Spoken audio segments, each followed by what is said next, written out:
pushed autism in the spotlight in a positive way, because we just did The Accountant. The Accountant? Yeah, and that's a beautiful movie. Yes. But this one, the way that they did it was just like, ugh. I have Predators above this one, and like, and it just, this whole franchise to me is just kind of, I think that's why I loved Prey so much. It just, other than the first one, I just really never like connected with the franchise or had like as much love for the franchise other than that first one. Yeah. Okay. So and I kind of just went to go. I've seen them other than the first two. I had seen them. You know, I went to go see. You know, all three of those ones, even the ADPs in theaters, because it's the fucking Predator, right? But Right.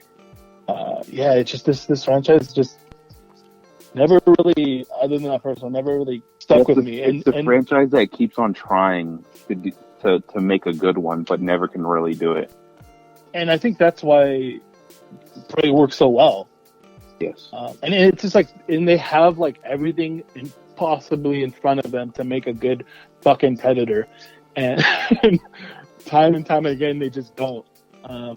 Almost like, this is going to be a very hot, it might not be a hot take, but almost like the Terminator franchise. You know, other than those first two, like, it shouldn't be that hard to fuck up a movie, and they fucked up all those other ones.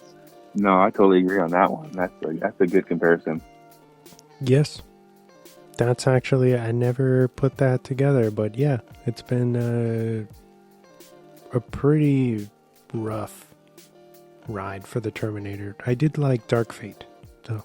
I think this is pretty much perfect.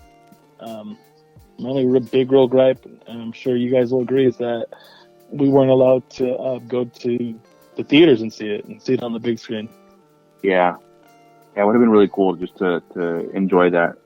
There's two things that I had a problem with, and they're very small. Oh, you know what, Wes? I'm done. The end of episode. No. One of them was when the big fight with the was the mountain lion or the panther, whatever it was. Yeah. Jaguar? I don't know. The cat. I believe it was a mountain lion. Mountain lion. That Naru fights. It's awesome, but I didn't like that kind of time lapse where she falls off the tree and gets knocked unconscious, and then her brother supposedly walked her all the way back to the village and then came back and fought the cat again and then won and then comes back by himself. It was kind of like, okay, why did we need that time jump like that? And how did the cat not, if she didn't kill it, because I'm not sure if maybe that's what they're trying to imply, is that she killed the cat and he took credit for it, maybe, or something, or she wounded it enough because. Well, I know she hit it because I mean, even when she falls, you see the spear go into it. Okay. And I think her brother even says, like, you know, because of you, you weakened it basically. Like it was like he said something in that sort of way, like I got it because of you, because of what you did. I just wondered why the cat didn't maul her if she didn't kill it. You see what I'm saying? Yeah. Because they make a big ass deal about how she didn't kill it, and then they're celebrating her brother, and I get how she needs that like realization that nobody takes her seriously, but the way that it was done was kind of like, that's kind of interesting.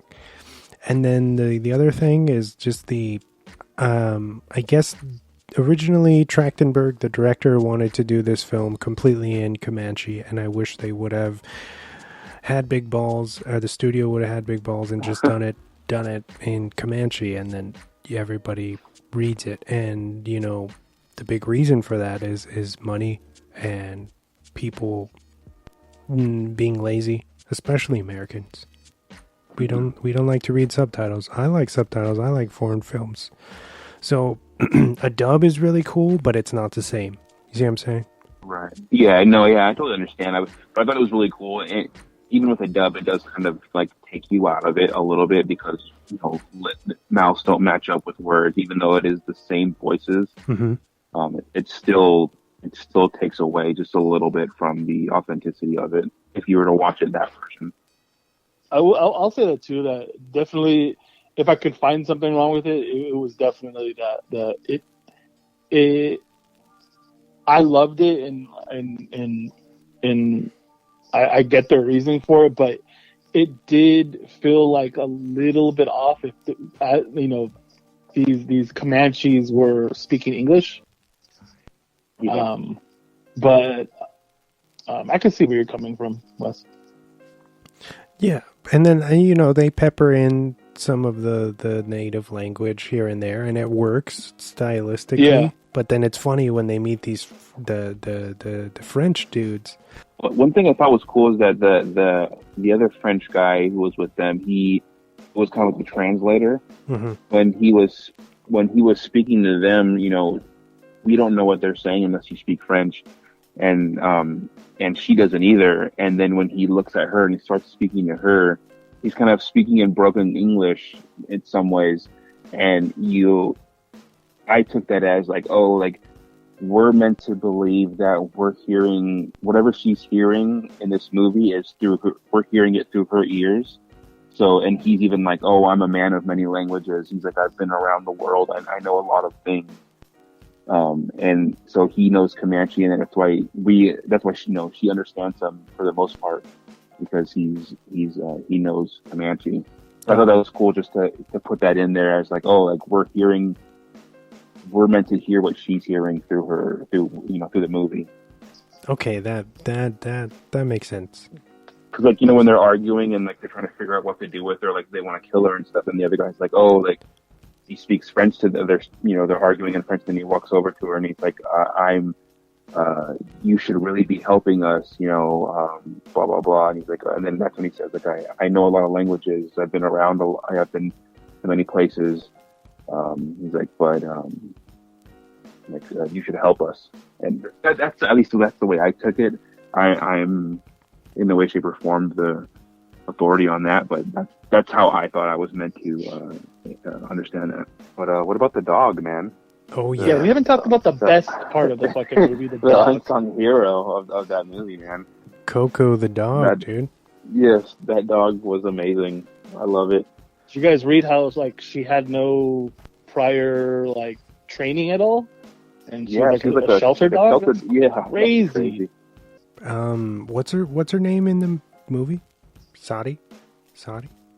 But this movie gave me anxiety. I hate seeing animals being killed or slain on film or TV. It's rough. It always is rough. This movie has a lot of that, and I was like, with a period piece like this, you can't really gauge what they're going to do and not do. And so my heart was pumping for Coco the entire time. I was like, man. Oh my god, when that bear went after him, I was like, oh, he's fucking dead. I'm like, god damn it. But see, he comes running back. That dog was so cool because she knew that she could be a diversion and she's faster than Naru, so she like got the bear to come down off and set up her kind of getaway, because we all know bears are gonna, us as humans, we can't outrun a bear. You see what I'm saying? Yeah. So it was cool that the dog had that kind of intelligence where it's like, no, come and chase me, you know what I mean? It was like manipulation. Yeah. It was rad.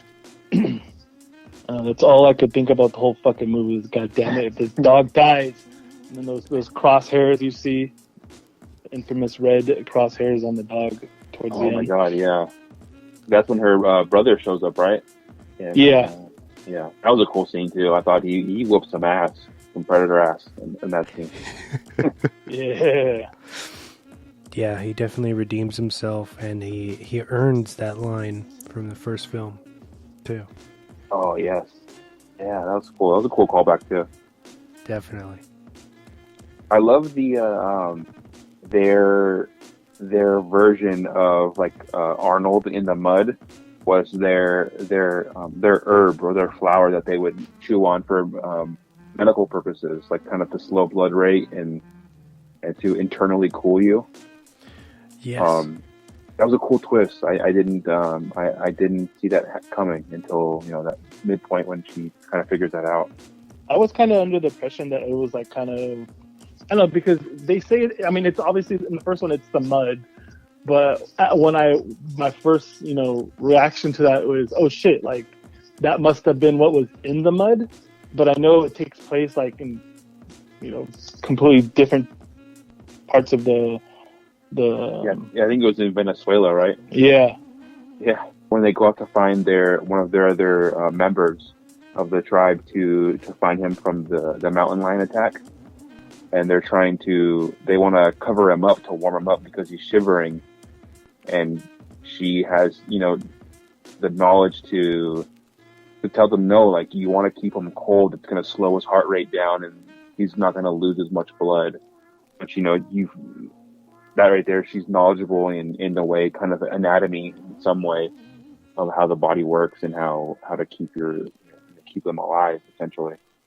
Yeah, the basically foreshadowing the end of the film where she knows how that the predator hunts with like the thermal signatures, and so she's able to take that herb and cool her blood, and he can't see her anymore. And then the showdown happens, and she's able to manipulate her surroundings, and it's a crazy ass ending where she like takes his mask and does this like rig trap where he ends up shooting himself in the face pretty much, and he ends up cutting his own arm off too. Yeah. It was crazy. That was such a cool scene. I loved that final battle. It was well like shot and designed. So it was really cool just to see her setup as well. Kind of like all the traps she did. It was very reminiscent of the first one. Like, for sure. Like with the spikes and everything, but with her own twist with the flowers and stuff. I have 3 Swan facts if you want to hear. Yeah, let's do it. Yeah, let's do it. All right, the director, Dan Trachtenberg, was actually influenced by the God of War video games and the Star Wars prequels while working on this film. Oh, wow. That's a very interesting mix. Yeah, I can see the God of War thing, but the prequels, I don't know where that comes in, but that's cool. I like that he pulled inspiration from those. That's funny. I know specifically the Predator shield, retractable shield, is inspired directly from God of War. Oh yeah. The working title for this was Skull. And of course, movies like this that are dealing with the huge franchise will usually try to keep things under wraps and work under a disguised name. But it's funny because this is definitely referencing the trophies that Predator is known for. Did you know that the guy who plays the Predator, this new one, it was like his first movie, I think. No. Is so this is his debut? Yeah, I want to say, I checked his IMDb, and I think he's doing another movie that's coming out this year or next year, I think. But he was an NBA player, basketball player, Olympic gold medalist. I think he was an Olympic gold medalist for not United States, but for another country. But I started following him on TikTok, and he has a lot of cool behind the scenes videos and things. So if you're interested in that type of stuff, you can see kind of behind the movie magic and see he's doing like promotional shots and things like that. It was really cool. Those are the same videos that show like the practical effects of him in the suit and like how the mouth moves and everything. Yeah. Those are awesome. yeah, he's really cool. I think, yeah,